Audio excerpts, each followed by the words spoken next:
September 12, 1958. 11:47 p.m. Big Sam's hand was shaking as he wrapped his fingers around the pistol grip. $50,000. That was the price the five families put on Bumpy Johnson's head. And Sam, Bumpy's bodyguard for 5 years, the man Bumpy called brother, had taken the contract. The plan was simple. Walk into Lennox's lounge, wait until Bumpy was distracted. One shot to the back of the head, disappear into the night. Sam walked in. Bumpy was at his table, back turned, vulnerable. Sam drew his weapon, aimed, pulled the trigger. Click. Nothing. The room went silent. Bumpy turned around slowly, looked Sam dead in the eyes, and said 5 words that would become legend. I've been counting on you. What nobody knew. What history books won't tell you is that Bumpy Johnson had known about the hit for 3 weeks. And what he did in those 3 weeks didn't just save his life. It changed the rules of power in Harlem forever. To understand what happened that night at Lennox Lounge, you need to understand who Bumpy Johnson was in 1958. He wasn't just another gangster. He was Harlem's protector.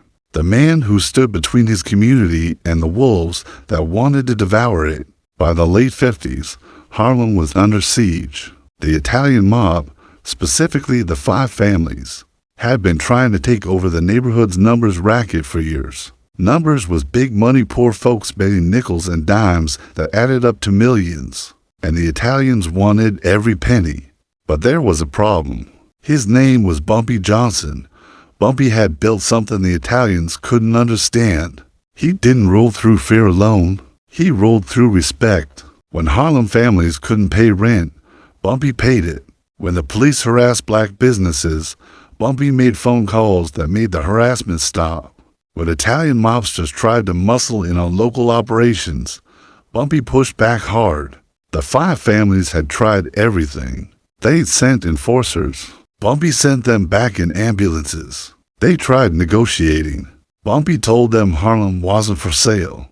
They tried bribing politicians. Bumpy had better connections. By 1958, the families were desperate, and desperate men make dangerous decisions. Frank Costello, the most powerful mob boss in New York, called a meeting. All five families sent representatives. The topic, the Bumpy Johnson problem.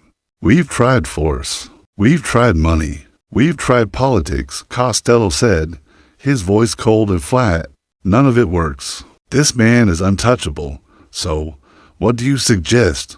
Asked Carlo Gambino, lighting a cigar. Costello leaned forward. We make him touchable. We find the one person he trusts completely, and we turn them. That's when someone mentioned Big Sam Samuel, or Big Sam Foster, had been with Bumpy since 1953, 6'4", 260 pounds of muscle and loyalty. He'd taken bullets for Bumpy twice. He'd been there when Bumpy's mother died. He'd been at Bumpy's side through wars with Dutch Schultz's old crew, through police raids, through everything. If anyone could get close enough to kill Bumpy Johnson, it was Big Sam. The family sent Tony the Collector to make the approach. Tony was a specialist. He didn't break legs or crack skulls. He found weaknesses, and every man had a weakness. August 20th, 1958, 3 weeks before the shooting, Big Sam was leaving his apartment on 132nd Street when a black Cadillac pulled up. The window rolled down.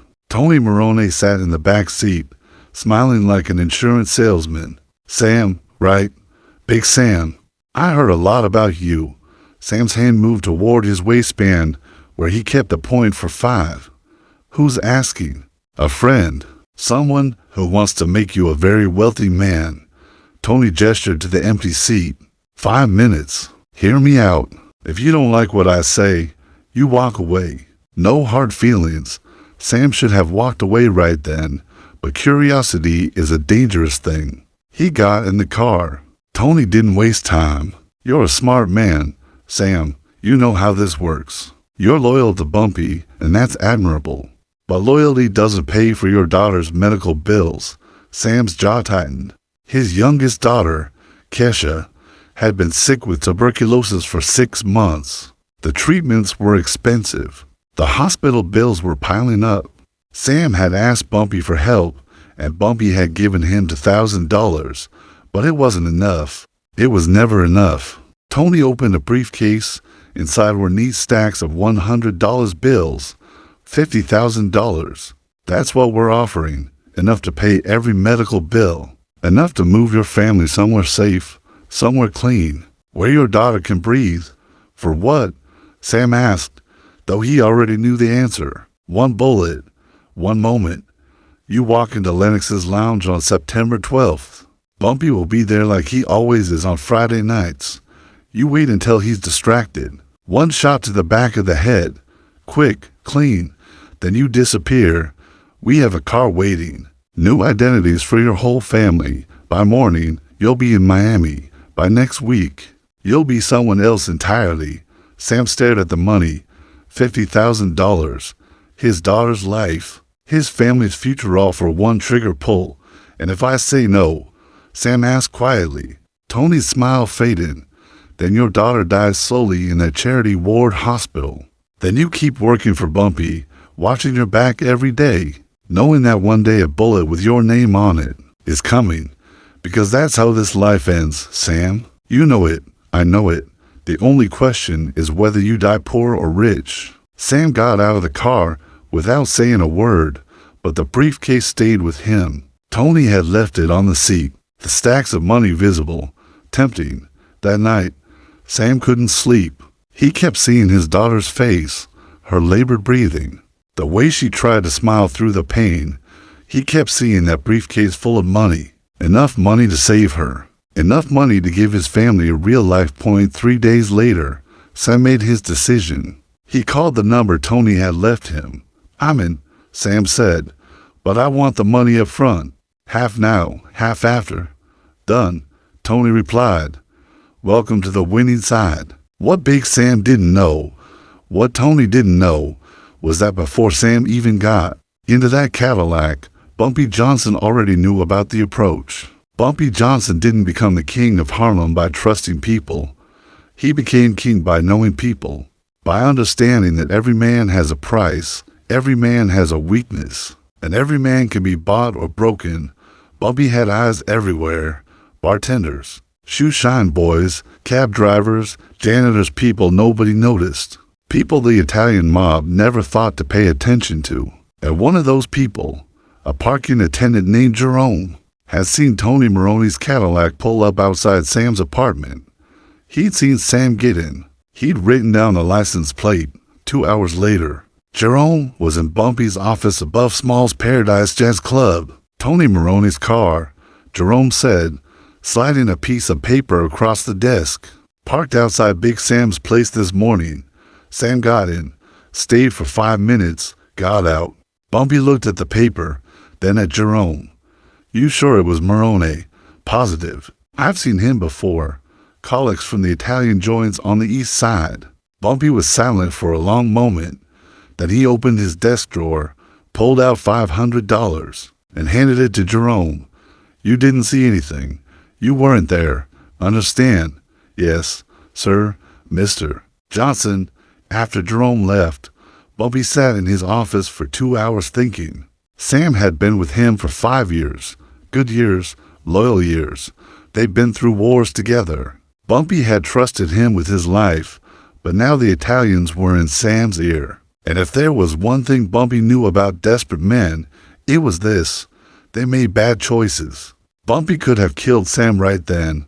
One phone call and Sam would disappear into the East River. That's what most men in Bumpy's position would have done. Eliminate the threat. Move on. But Bumpy Johnson wasn't most men. Over the next 3 weeks, Bumpy watched Sam carefully. He saw the way Sam's hands shook sometimes. He saw the worry in Sam's eyes. He saw a man struggling with an impossible choice, loyalty or survival. And Bumpy made a decision. He wouldn't kill Sam. He'd teach him. Bumpy called in a favor from a gunsmith in Brooklyn, a man named Victor, who'd been modifying firearms for Bumpy for 15 years. I need you to do something for me, Bumpy said. I need you to make a gun that doesn't work. Victor was confused. You want a broken gun? No. I want a gun that looks perfect, feels perfect, but when you pull the trigger, nothing happens. No bullet, no firing pin strike, just a click. You want a dummy gun? A very convincing dummy gun. Can you do it? Victor could, within 3 days. He delivered a modified .38 special that looked identical to Sam's service weapon. Same weight, same feel, but completely inoperable. The next part required precision timing. Bumpy needed to swap Sam's real gun with the dummy without Sam noticing. That meant getting into Sam's apartment when Sam wasn't there. On September 8th, for days before the hit, Bumpy sent Sam on an errand across town. I need you to pick up an envelope from a contact in the Bronx. It's important. Don't come back without it. The errand would take Sam at least 3 hours. Plenty of time. While Sam was gone, Bumpy and his most trusted associate, a man named Illinois Gordon, entered Sam's apartment. They found Sam's gun in a shoe box under the bed, exactly where Bumpy knew it would be. They swapped it with Victor's dummy gun. Sam would never know the difference. Now Bumpy had to wait. He had to let Sam make his move, because if Bumpy confronted Sam before the assassination attempt, Sam could deny everything. The Italians could find another traitor. The cycle would continue. No, Bumpy needed Sam to pull the trigger. He needed Sam to commit, and then, in that ultimate betrayal, Bumpy would reveal the truth not just to Sam, but to every person in that room, to all of Harlem, to the 5 families. The message would be clear. You can't kill Bumpy Johnson because Bumpy Johnson is always 3 moves ahead. September 12, 1958, 11:47 p.m. Lenox Lounge. The club was packed that night. 300 people, musicians, hustlers, businessmen, politicians. Friday night in Harlem meant jazz, cognac, and conversations that shaped the neighborhood's future. Bumpy was at his usual corner table with 2 city councilmen discussing the new housing development in Sugar Hill. He wore an impeccable gray suit, his trademark fedora resting on the table beside an untouched glass of Hennessy. Big Sam arrived at 11:30. He'd been drinking not enough to be drunk, but enough to steady his nerves. In his jacket pocket was the .38 special, the gun he'd been carrying for 5 years. The gun he thought would make him $50,000 richer. Sam positioned himself near the bar, watching, waiting. Bumpy had his back turned, focused on the conversation. Vulnerable died at 11:47. Sam made his move. He walked through the crowd, hand inside his jacket, gripping the pistol. Nobody noticed. Sam was always near Bumpy. He was the bodyguard. His presence was normal, expected. Sam came up behind Bumpy's chair, 6 feet away. Then 4, then 2. He drew the gun. The bartender saw it first. His eyes went wide, but before he could shout a warning, Sam had already aimed at the back of Bumpy's head and pulled the trigger. Click. The sound of a firing pin hitting nothing echoed in that suddenly silent room. The jazz band stopped mid-note. Conversations died mid-sentence. 300 people turned to look at Big Sam standing there with a useless gun in his shaking hand, and Bumpy Johnson sitting calmly, not even flinching. Bumpy took a slow sip of his cognac. Then he set the glass down gently and turned around in his chair. He looked at Sam, just looked at him, and in that look was something more terrifying than anger. It was disappointment. "I've been counting on you," Bumpy said quietly. Those 5 words hit Sam harder than any bullet, because in that moment, Sam understood. Bumpy had known. He'd known everything. The approach from Tony Morone, the $50,000, the plan, all of it. And instead of killing Sam, instead of disappearing him into the river, Bumpy had let him walk into this room and pull that trigger. Let him reveal himself to 300 witnesses. Let him destroy his own reputation, his own honor in front of the entire community. Sam's gun clattered to the floor. His legs gave out. He sank to his knees. "I'm sorry, Bumpy. God, I'm sorry. My daughter. I know about your daughter." Bumpy interrupted. His voice was still quiet, but it carried through the silent room. "I've known for 6 months. You think I don't take care of my people? Bumpy reached into his jacket and pulled out an envelope. He dropped it on the table. Kesha's medical bills, all of them, paid in full this morning. There's also a check in there for $5,000 for your family for whatever you need. Sam's eyes filled with tears. But why didn't you tell me? Because I needed to know. Bumpy said, I needed to know if you'd chosen money over loyalty. If you'd chosen their $50,000 over our brotherhood. He paused. Now I know. Bumpy stood up. He was not a tall man, 5'9", but in that moment he seemed 10 feet tall. You're going to leave Harlem tonight. You're going to take your family and you're going to disappear. I don't care where, but if I ever see your face again, if I ever hear your name again, there won't be a second chance. Do you understand? Sam nodded, tears streaming down his face. And Sam, Bumpy's voice dropped even lower. When the Italians ask you what happened here tonight, you tell them exactly what you saw. You tell them Bumpy Johnson knew. You tell them he's always known. You tell them they can't buy loyalty in Harlem. And you tell them if they ever try something like this again, I won't be this merciful. Sam stood on shaking legs, picked up his useless gun, and walked out of Lennox's lounge. He would leave New York that night and never return. The last anyone heard, he was working construction in Detroit, a broken man carrying the weight of his betrayal for the rest of his life. After Sam left, Bumpy turned to face the room. 300 people stared at him in silence. They'd just witnessed something impossible. They'd watched a man try to assassinate Bumpy Johnson, and they'd watched Bumpy turn that assassination into a lesson. Let me make something clear, Bumpy said, his voice carrying to every corner of the room. The Italians think they can buy us. They think they can divide us. They think they can take Harlem because we're poor, because we're black, because we don't matter. He picked up his cognac glass. They're wrong. Harlem isn't for sale. It never was. It never will be.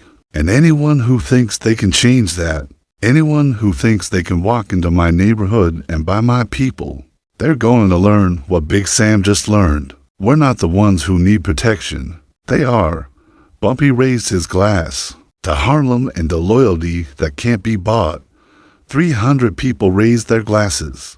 To Harlem, the jazz band started playing again. Conversations resumed. Within minutes, it was as if nothing had happened, except everything had happened.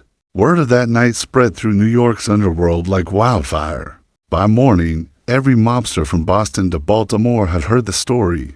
Bumpy Johnson had known about the hit for 3 weeks. He'd let it play out. He'd made a traitor reveal himself in front of 300 witnesses.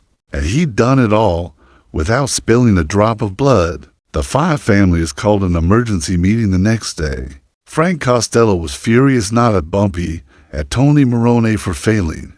But Carlo Gambino saw something else. We can't beat this man, Gambino said quietly. We've tried everything. Force didn't work. Money didn't work. Turning his own people didn't work. Every time we move against him, he's already seen it coming. So what do we do? Costello demanded. Gambino lit a cigar. We leave Harlem alone. We focus on Brooklyn, Queens, the Bronx, but Harlem belongs to Bumpy Johnson. And trying to take it from him is just going to cost us more money and more men. It was the first time the 5 families had ever backed down from a territorial dispute. But they had no choice. Bumpy Johnson had proven something that night at Lennox Lounge. He wasn't just a gangster. He was a strategist, a chess player who saw 10 moves ahead. And you don't play chess with the grandmaster unless you're ready to lose. The story of Big Sam's betrayal became legend in Harlem. People told it for decades, passed it down to their kids, their grandkids. It became more than just a story. It became a lesson about loyalty, about staying 3 steps ahead, about what real power looks like. Word spread fast through the underworld. By the next morning, every mobster from Boston to Baltimore knew what happened. And the 5 families, they called an emergency meeting. Carlo Gambino said something that day that nobody expected. We leave Harlem alone. We can't beat this man. It was the first time the Italian mob ever backed down without a shot being fired. Bumpy Johnson lived another 10 years after that night. He died in 1968, not from a bullet, but from a heart attack, ironically, in the same Lenox lounge where he'd faced down Big Sam. But here's the thing, Bumpy proved something that night that most people miss. The most dangerous weapon isn't a gun. It's knowing what's coming before your enemy does. It's turning their plan into your victory. It's playing chess while they're still learning checkers. Big Sam took $50,000 from the mob. He left New York with nothing but shame. And Bumpy, he went back to his corner table, finished his cognac, and kept being the king of Harlem. Look, if this story got you hyped, do me a favor, hit that like button real quick. And if you're not subscribed yet, what are you waiting for? We're dropping these Bumpy Johnson stories every day, and trust me, the next one is even crazier. Drop a comment and let me know, could Bumpy have handled this differently? Would you have let Sam walk out alive? And hey, turn those notifications on because next week, we're telling the story of how Bumpy Johnson walked into Lucky Luciano's office unarmed and walked out with the deal of the century. You don't want to miss that. Remember, in Harlem, respect wasn't given, it was earned. And Bumpy Johnson earned his every single day.